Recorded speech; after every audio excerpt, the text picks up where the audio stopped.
Hey y'all, welcome back to How I Escaped a Toxic Relationship. We are on part 4. So last time we spoke, I was telling you how we found out that we were pregnant at the end of 2013, and also that my ex had to have emergency open heart surgery because he had had a heart attack at work. So at this present time, he is no longer working. He had to leave the job, until he could heal up or whatever. And we found out that I'm pregnant. So it's a kind of a stressful situation because now we're at one income and just found out we about to bring another life into the world.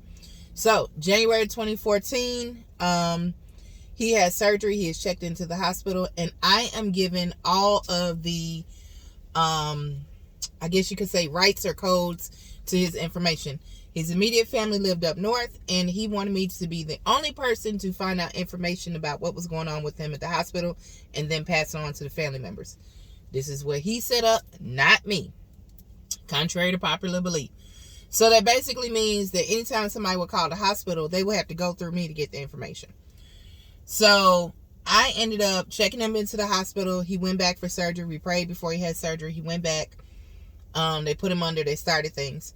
And I sat in the waiting room for several hours, but I had to leave to go get my son.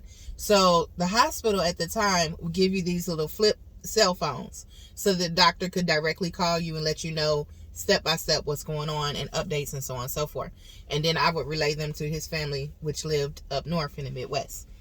So at this time, his son has moved with family in the Midwest. So he's living up there.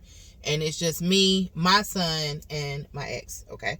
My fiance at the time. When he went back for surgery, he informed everybody that I was his wife. That's what he was calling me, to the point where they didn't even know that I wasn't his real wife. I was actually his fiance.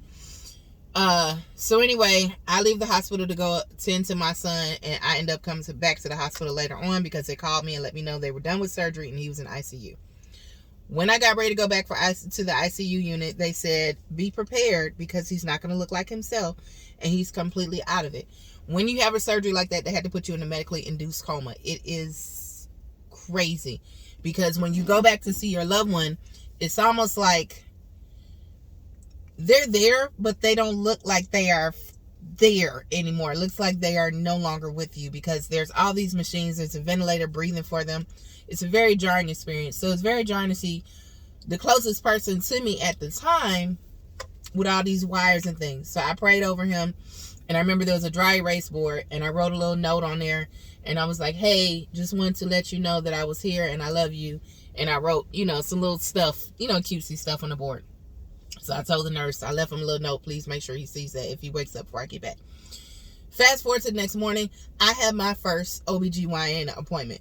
Now, we had previously confirmed that I was pregnant, not only through home tests, but we had been to the hospital to basically confirm that I actually was pregnant, okay? So at this time, we believe that I'm pregnant, everything's cool. So I get to OBGYN office, I'm in there, no longer than 5 minutes after I checked in, my phone rings. And when I answer, it's my then fiance, and he's like, it's Goofy, and he's like, good morning, how you doing? Because he just woke up from being in a coma, and they had just took his tube out early that morning.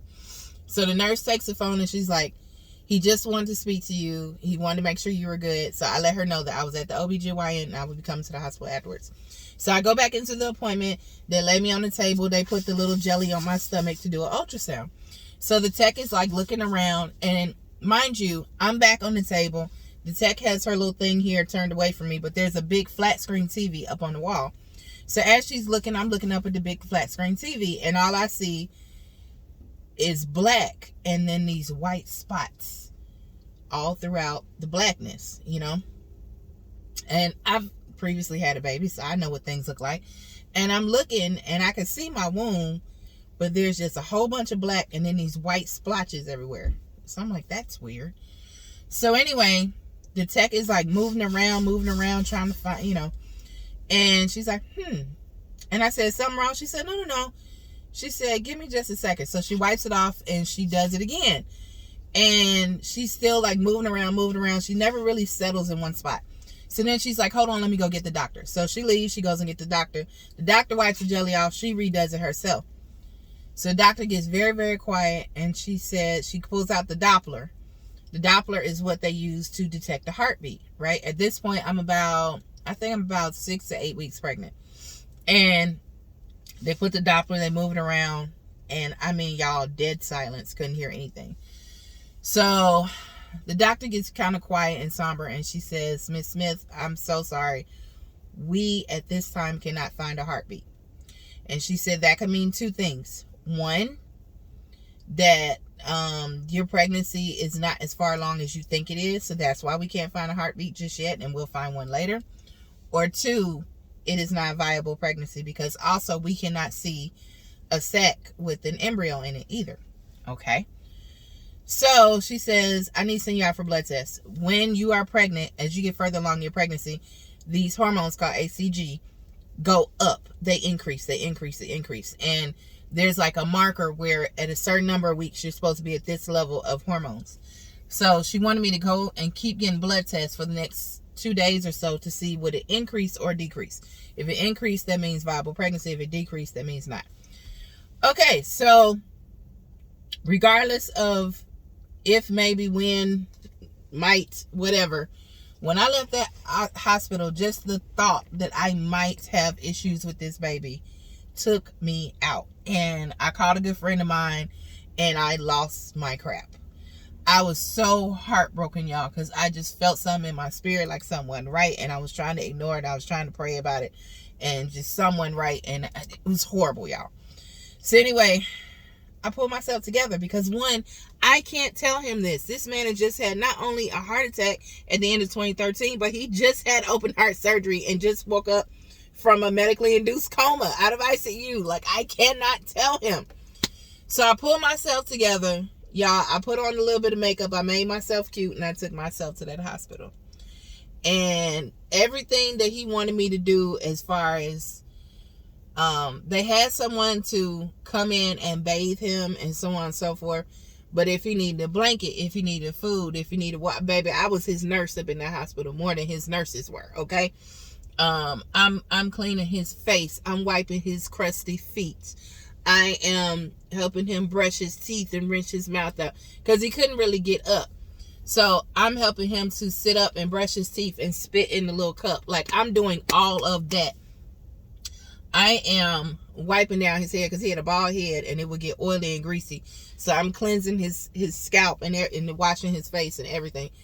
All the things that are not necessarily romantic and cute, I am doing all the things because I love this man and I care about this man at this time more than I care about myself. Side note, when you are in a relationship, it is so easy to lose yourself in that person. Remember to take care of you first, because if you don't take care of you, you cannot take care of the next person. At that point, I didn't care. I was taking care of my child and I was taking care of this man. I didn't care about myself. I was not taking care of myself. I lived, slept, ate everybody else but me. Okay. So anyway, and I cared about this baby more than I cared about myself. So anyway, fast forward, I have to go back to work.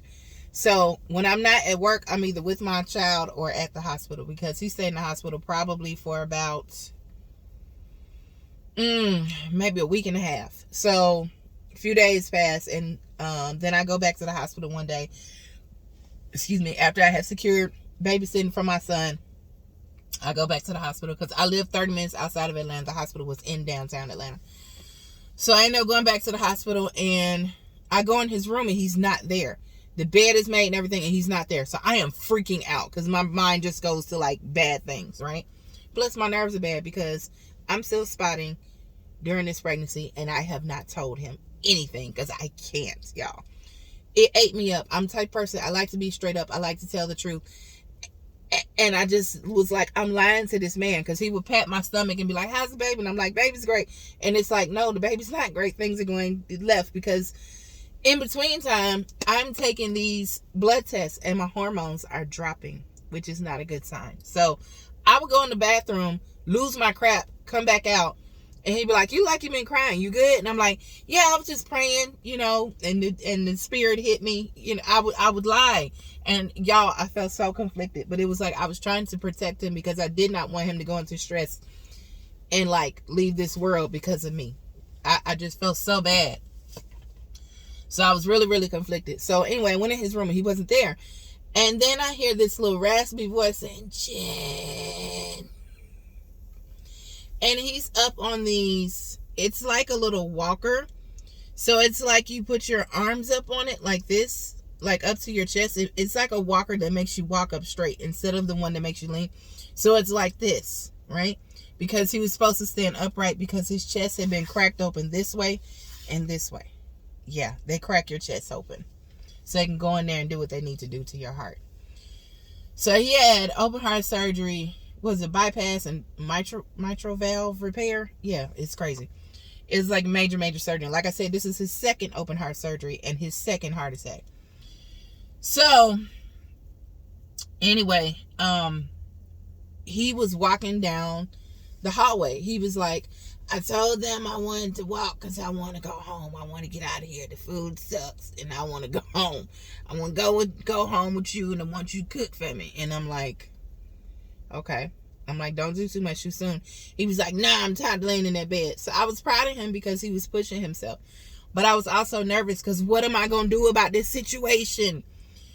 So anyway, what ends up happening is, I think I got to the OBGYN on a Tuesday. He woke up that day. That Wednesday I saw him. That Thursday I saw him. That Friday I was at work. And my stomach started hurting. The worst. Imagine the worst menstrual cramps you have ever had in your life.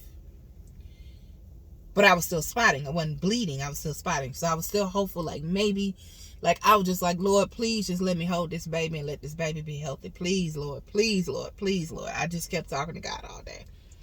And the cramps kept getting worse and worse. And the spotting turned from spotting to actual, not a lot of discharge at one time, not to be gross, y'all, but it started turning dark. So I went to my manager and I said, this is what's going on. She said, you need to go home. She said, ain't no sense in you going to a hospital because they're going to make you sit there and you just going to sit there in pain. The hospital that's close to us is a county hospital and it is small and it is overcrowded. She said, baby, they're not going to do a DNC on you. They're just going to let you deal with it. You're going to be sitting in the waiting room for hours and hours in pain. She said, go home. Get you a heating pad. Get you some tea. Get you some water. Go lay down. I called the hospital. They said, ma'am, there's really nothing we can do if this is what's happening. We take care of the aftermath if you need a DNC, basically, which means to clean everything out. So I went and picked up my son.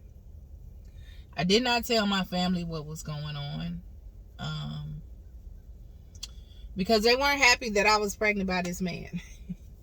And I just felt ashamed. I felt very alone. I felt very torn. It was a lot going on. And I went home and I laid down. And about 1 o'clock in the morning, things really came to a head. And I had to go to the bathroom. And I lost my baby. There is something about the feeling of losing your child, leaving your body, and there is nothing you can do about it. And that tore me up. And the person that I have created this child with is not only in the hospital, he doesn't know. So I have all this on my spirit. And like I said, I'm a very honest person, very upfront. But y'all understand, I'm sure you can understand why I did not tell him.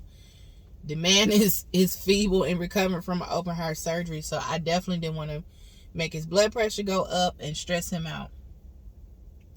So I lost my baby on a Friday. I got up Saturday morning to go to the hospital after my family came and picked up my son. And I was supposed to go to the hospital to see him that Saturday. And so he calls me and he's like, what you doing? I thought you was coming up here today to see me. Ain't you off of work? This and the other. And I'm like, yeah, I got to run some errands or whatever. So he's like, oh, okay. I was like, I'll probably be up there later. because I was just going to try to pull myself together and go up there later. So fast forward, I had his doctor's number and his nurse's number. So I end up calling the nurse, and I told her what happened. And I asked her, could she get in contact with the doctor? Because I was so distraught, I knew that I had to tell him, and I didn't think I could tell him in person. So what I had them do is get the nurse and the doctor in there with them. I told them what happened, and I asked them, could we get on like speaker, video chat, whatever, so I could tell him what's what. So that's what I did from the hospital. But I wanted him to have some type of support, because I didn't want it to rock him to the point where he did not leave that hospital. Because like I said, when he had the surgery, the doctor had told him, you have the heart of a 60-year-old man. At the time, he was 37. So I ended up telling him, I was laying in the hospital bed, and I ended up telling him from my hospital bed what had happened. And he just cried, and we cried together. We didn't really say much. We cried, and we prayed, and we cried, and we prayed some more. And in that moment, I was just like, I'm so sorry that I didn't tell you, but I was trying to protect you, and I didn't want to hurt you, and I was worried about your health. And at that moment, he says, don't worry about me. Are you okay? And I said, I'm not right now, but I'm sure in time I will be. And he says, don't worry about any of that. I know why you did what you did, the way you did it. I completely understand. You were trying to protect me. But y'all, I felt so guilty about that for so long. And I just felt like maybe it was my fault that I had lost a baby. Because like I said, I didn't know that I was pregnant. And we had went out partying for my birthday. Now, why I didn't get trashed, I did have a couple of drinks. So I always thought, like, did I do something? Like, unintentionally, I just felt so bad, y'all. But at that time, we were on good terms. So as the year progressed, he ended up healing up from his surgery. Like I said, I took very good care of him. He ended up healing up from his surgery and getting better and getting back to work. He ended up getting a job at a barbershop, because even though he wasn't licensed, he kind of apprenticed under somebody at a barbershop. And he could cut very, very well. Fast forward, the reason why I lost my baby is because I had fibroid surgery. I had fibroids. I had 10 of them. So I ended up having major surgery myself at the end of 2014. So this time was my time to be down, and I ended up having to go stay with my family because he could not drive, so he couldn't get me back and forth where I need to be, whatever. Plus I had my son. So anyway, I ended up staying with family, and right before I had my surgery, my grandmother died. And then an uncle died in the same week. So I had 2 deaths in the same week. So think about it, y'all. Within a span of a year, he has lost his mother. He's had a major surgery. I've lost 2 family members that meant a lot to me. And then I've had major surgery. We went through a lot. In that time, we were going to church off and on. We were praying together. We were building together.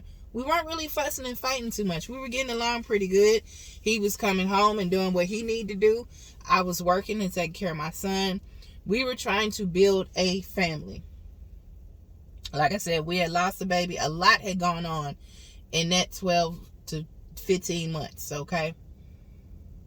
So fast forward to 2015. It's coming up on our 5-year anniversary. And after you have been through some tumultuous crap, you've done all the arguments. One of you has done all of the infidelity, and you feel like, hey, I'm not going to do that no more. I'm going to be with this person, and I am locked in. And you start going to church a little bit, so you feel like going to church, you form a relationship with God.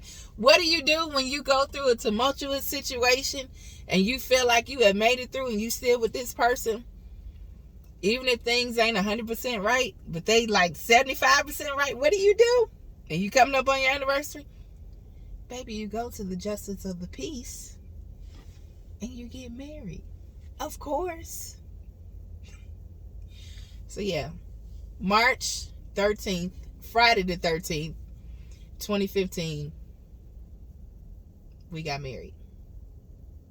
stay tuned for part 5. If you have made it to the end of this video, first of all, thank you. I love you.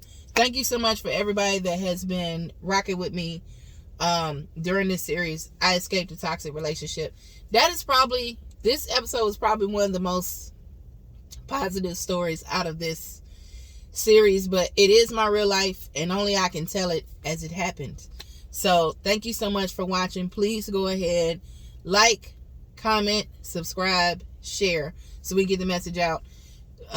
My whole purpose for filming these is so that somebody else will get healing through it. Somebody else will recognize the signs and avoid the things that I went through. I'm sorry. But anyway, I had to run and go to physical therapy. Thank you again for watching. Please subscribe to my channel. If you've never been here before, my name is Jen. Please go back and watch my other videos. But this series is near and dear to my heart. Like I said, it's my real story. True, real, and raw. Because only I can tell my story. I'm tired of other people telling it for me. So I decided to do it myself. Peace and blessings, y'all.